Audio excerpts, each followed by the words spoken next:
திடீரென முதல்வர் ஸ்டாலினை சந்தித்த புசி ஆனந்த் கடும் அதிர்ச்சியில் விஜய்.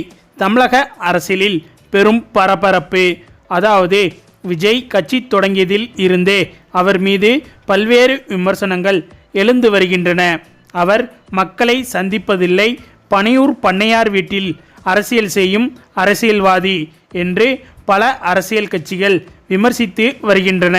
அதிலும் கரூர் கூட்ட நெரிசலில் சிக்கி 41 பேர் பலியான போது அந்த இடத்தை விட்டு விஜய் ராக்கெட் வேகத்தில் சென்னை வந்து சேர்ந்தது என்பது அவரது மனித நேயத்தை வெளிச்சம் போட்டு காட்டிவிட்டது என்று அரசியல் விமர்சகர்கள் கருத்து தெரிவித்து இருந்தனர்.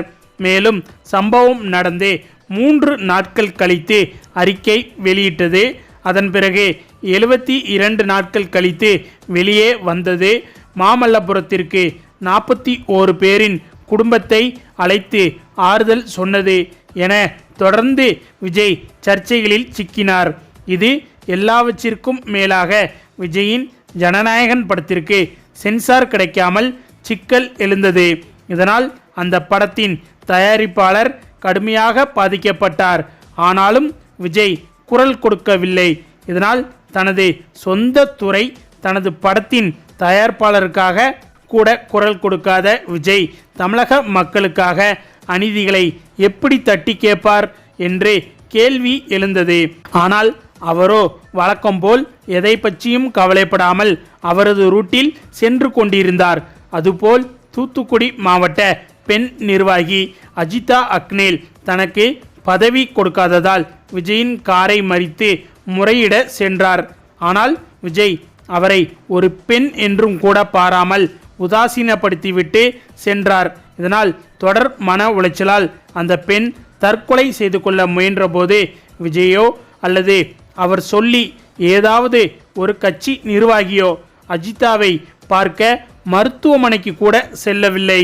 அதாவது விஜய் கட்சி ஆரம்பிப்பதற்கு முன்பே பலர் விஜய் மக்கள் இயக்கத்தில் கை காசை போட்டு நிறைய நலத்திட்ட உதவிகளை செய்திருக்கின்றனர். ஆனால் அவர்களுக்கெல்லாம் உரிய பதவியோ மரியாதையோ கிடைக்கவில்லை என்பதால் பலர் அதிருப்தியில் இருந்து வருகின்றனர். இது ஒரு புறம் இருக்க, தமிழக வெற்றிக் கழகத்தில் இணைந்த அதிமுகவின் முன்னாள் அமைச்சர் செங்கோட்டையன் மற்றும் முன்னாள் எம்பி சத்யபாமா ஆகியோரின் ஆதரவாளர்கள் தங்களுக்கு கட்சியில் உரிய அங்கீகாரம் வழங்கப்படவில்லை என்று கடும் அதிருப்தியில் இருப்பதாக தகவல்கள் வெளியாகி இருக்கிறது. குறிப்பாக சத்யபாமாவுக்கு மகளிர் அணியில் மாநில அளவிலான முக்கிய பொறுப்பு வழங்கப்படும் என பெரிதும் எதிர்பார்க்கப்பட்ட நிலையில் இதுவரை அது குறித்து எந்த அறிவிப்பும் வராதது அவரது ஆதரவாளர்களை ஏமாற்றமடைய செய்திருக்கிறது. தங்களது உழைப்புக்கு கட்சியில் மதிப்பில்லை என கருதும் அவர்கள் தற்போது கட்சி பணிகளில் சுணக்கம் காட்டி வருவது செங்கோட்டையனுக்கு பெரும் அதிர்ச்சியை ஏற்படுத்தி உள்ளதாகவும் கூறப்படுகிறது. 2026 சட்டமன்ற தேர்தலை இலக்காக கொண்டு விஜய் காய் நகர்த்தி வரும் வேளையில் அனுபவம் வாய்ந்த நிர்வாகிகளின் ஆதரவாளர்கள் இடையே எழுந்துள்ள இந்த அதிருப்தி கட்சிக்குள் பெரும் சலசலப்பை உருவாக்கி இருக்கிறது. பதவி கிடைக்கும் என நம்பி வந்தோம், ஆனால் இன்னும் காத்திருக்க சொல்கிறார்களே என்பதுதான் அவர்களின் குமுறலாக இருக்கிறது. இந்த பிரச்சனை பெரிதாகி தேர்தல் பணிகளை பாதிக்காமல் இருக்க கட்சி தலைமை உடனடியாக தலையிட்டு பேச்சுவார்த்தை நடத்த வேண்டும் என செங்கோட்டையன் தரப்பு விரும்புவதாக அரசியல் வட்டாரங்கள் தெரிவிக்கின்றன. அப்படி இல்லையென்றால் நாங்கள் திமுகவில் இணைந்து விடுவோம் என்று தற்போது அவர்கள் திமுகவிற்கு தாவ ரெடியாக இருப்பதாகவும் சொல்லப்படுகிறது. இதுவரை கட்சி தரப்பிலிருந்து எந்த ஒரு பேச்சுவார்த்தையும் நடத்தப்படவில்லை என்பதால் கூடிய விரைவில் அவர்கள் அனைவரும் திமுகவில் இணைய இருப்பதாகவும் இது தொடர்பாக முதல்வர் ஸ்டாலினிடம் பேச்சுவார்த்தை நடத்தியதாகவும் தகவல்கள் வெளிவந்துள்ளது. எனவே செங்கோட்டையன் அவர்களுடன் இணைந்த ஒட்டுமொத்த தொண்டர்களும் தற்போது திமுக பக்கம் திரும்புவது மிகப்பெரிய அதிர்ச்சியையும் ஏற்படுத்தியுள்ளது. மேலும் இது விஜய்க்கு வரும் தேர்தலில் பெரும் பின்னடைவை ஏற்படுத்தும் என்று பலரும் கூறி வருகின்றனர். ஆனால் இவர் யாரை பற்றியும் கவலைப்படுவதே இல்லை. தன்னுடைய கட்சி நிர்வாகிகளை கூட கண்டு கொள்ளவில்லை என்று பல குற்றச்சாட்டுகள் எழுந்து வருவது சரியாகத்தான் இருக்கிறது என்று பலரும் கூறி வருகின்றனர். இந்த நிலையில் தற்போது புசி ஆனந்த் செய்த ஒரு சம்பவத்தால் மிகப்பெரிய அதிர்ச்சி ஏற்பட்டுள்ளது. அதாவது தாவேகா சார்பில் விருப்ப மனு விநியோகம் செய்யப்பட்டு வருகிறது. தேர்தல் அறிக்கை தயாரிப்பு குழு அமைக்கப்பட்டுள்ளது. இந்த நிலையில் கடந்த 10ஆம் தேதி மாவட்ட செயலாளர் கூட்டம் பொதுச் செயலாளர் புசி ஆனந்த் தலைமையில் நடந்துள்ளது. அப்பொழுது சில மாவட்டங்களின் பெயர்களை குறிப்பிட்டு அங்கெல்லாம் மாவட்ட செயலாளர்களுக்கு சீட் கிடையாது, அங்கு தளபதியால் நிறுத்தப்படும் வேட்பாளரை தளபதி விஜய்க்காக விஜயே நேரடியாக அந்த தொகுதியில் போட்டியிடுகிறார் என்று கருதி அந்த வேட்பாளரின் வெற்றிக்காக உழைக்க வேண்டும் என்று கூறினாராம். இது பலருக்கும் அதிர்ச்சியை ஏற்படுத்தி இருக்கிறது. கட்சி தொடங்கும் முன்பே பல்வேறு நலத்திட்ட உதவிகளை செய்து விஜய்க்காக உழைத்து கொண்டிருக்கும் தங்களுக்கு சீட் இல்லையா என்று அவர்கள் கடும் மன உளைச்சலுக்கு ஆளாகி இருக்கின்றனர். இதனால் அவர்கள் அனைவரும் தாவேகாவிலிருந்து விலக முடிவு செய்துள்ளனராம். மாவட்ட நிர்வாகிகள் அனைவரும் அப்படியே கூண்டோடு விலகி திமுகவில் இணைய இருப்பதாக தகவல்கள் வெளிவந்துள்ளது. இந்த நிலையில் இந்த தகவலை அறிந்த விஜய் அவர்கள் கடும் அதிர்ச்சியடைந்திருப்பதாக சொல்லப்படுகிறது.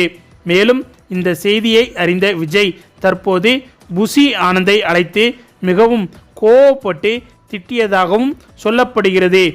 ஏன் இப்படி செய்தீர்கள் என்று புசி ஆனந்திடம் மிகவும் கடிந்து கொண்டதாகவும் புசி ஆனந்தை தற்போது கட்சியிலிருந்து நீக்க விஜய் முடிவெடுத்திருப்பதாகவும் சொல்லப்படுகிறது. இதனால் தற்போது புசி ஆனந்த் இவர்களுக்கெல்லாம் முந்திக்கொண்டு முதல்வர் ஸ்டாலினை சந்தித்து பேசியதாகவும் தகவல்கள் வெளிவந்துள்ளது.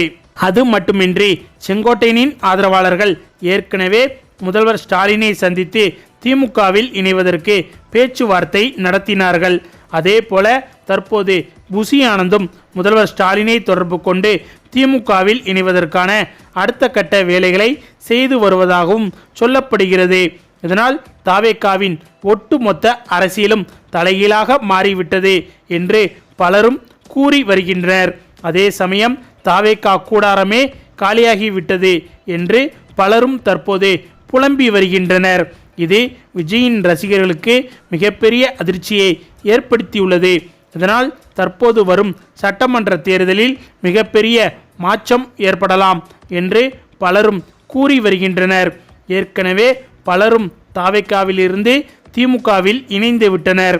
இந்த நிலையில் தற்போது புசி ஆனந்தும் ஸ்டாலினை சந்தித்து பேசியிருப்பது அரசியல் வட்டாரத்தில் பெரும் பரபரப்பை ஏற்படுத்தியிருக்கிறது. இந்த செய்தியால் விஜய் என்ன செய்வது என்று தெரியாமல் திகைத்து போய் நிற்கிறார். செங்கோட்டையனின் ஆதரவாளர்கள், மாவட்ட செயலாளர்கள் இப்படி வரிசையாக திமுகவில் இணைந்து அடுத்தும் தமிழக முதல்வராக ஸ்டாலின் அவர்கள்தான் அமரப்போகிறார் என்று பலரும் கூறி வருகின்றனர். தாவேகாவில் நடக்கும் இந்த உட்கட்சி பூசல்கள், கட்சி தாவல்கள் எல்லாம் திமுகவிற்கு மிகப்பெரிய பலம் சேர்க்கப் போகிறது என்று பலரும் கூறி வருகின்றனர். ஓகே ஃப்ரெண்ட்ஸ், இதை பற்றிய உங்களுடைய கருத்துக்களையும் மறக்காமல் கமெண்டில் சொல்லுங்கள். மேலும் இந்த வீடியோ பிடிச்சிருந்தா லைக் பண்ணுங்கள், ஷேர் பண்ணுங்கள், நம்ம சேனலை மறக்காமல் சப்ஸ்கிரைப் பண்ணுங்கள். தேங்க்ஸ் ஃபார் வாட்சிங்.